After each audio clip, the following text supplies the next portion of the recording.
ஒரு அடர்ந்த காட்டில் பருந்து மகாராஜா ஆட்சி செய்து வந்தது. அவருடைய ஆட்சி நியாயத்துடனும் நேர்மையுடனும் இருந்தது. அந்த காட்டில் குருவி ஒன்று இனிப்பு பண்டங்கள் விற்கும் கடை வைத்திருந்தது.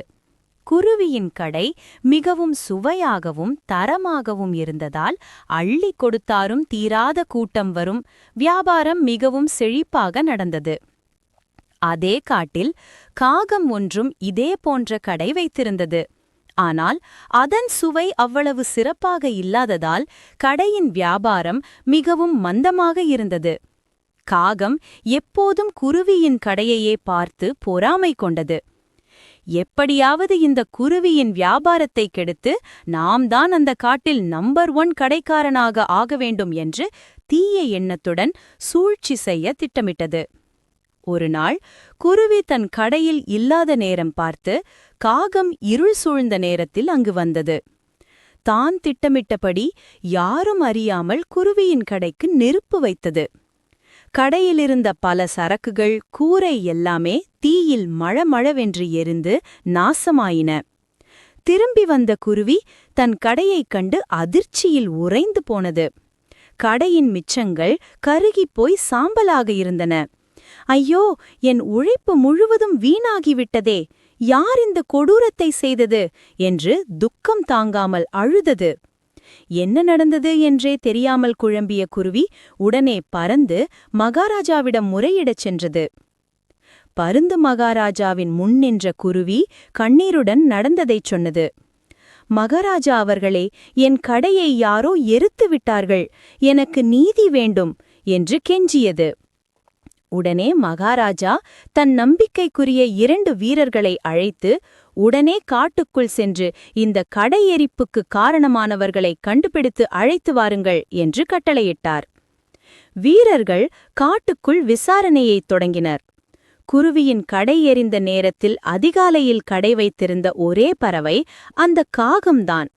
மேலும் காகத்தின் கடைக்கு அருகில் குருவியின் கடை இருந்ததாலும் காகம் எப்போதும் குருவியின் மேல் பொறாமை கொண்டிருந்தது என்பது காட்டில் பலருக்கும் தெரியும் என்பதாலும் வீரர்களுக்கு காகத்தின் மேல் சந்தேகம் ஏற்பட்டது. சந்தேகத்தின் அடிப்படையில் வீரர்கள் காகத்தை கூட்டிச் சென்று மகாராஜாவின் முன் நிறுத்தினர். மகாராஜா கம்பீரமாக அமர்ந்து காகத்தை பார்த்து கேட்டார். காகமே, உண்மையை சொல். நீதான் குருவியின் கடைக்கு நெருப்பு வைத்தாயா? நீ உண்மையை சொன்னால் தண்டனை குறையும், இல்லையெனில் உன்னை ஆயுட்காலம் முழுவதும் சிறையில் அடைக்க வேண்டியிருக்கும். மகாராஜாவின் உறுதியான குரல் கேட்டதும் காகம் பயந்து நடுங்கியது. மகாராஜாவின் கோபத்திற்கு ஆளாக வேண்டாமென நினைத்த காகம் வேறு வழியின்றி தன் குற்றத்தை ஒப்புக்கொண்டது. தான் பொறாமை காரணமாகவே அந்த கடைக்கு நெருப்பு வைத்தாதாக உண்மையைச் சொல்லி கண்ணீர் விட்டது.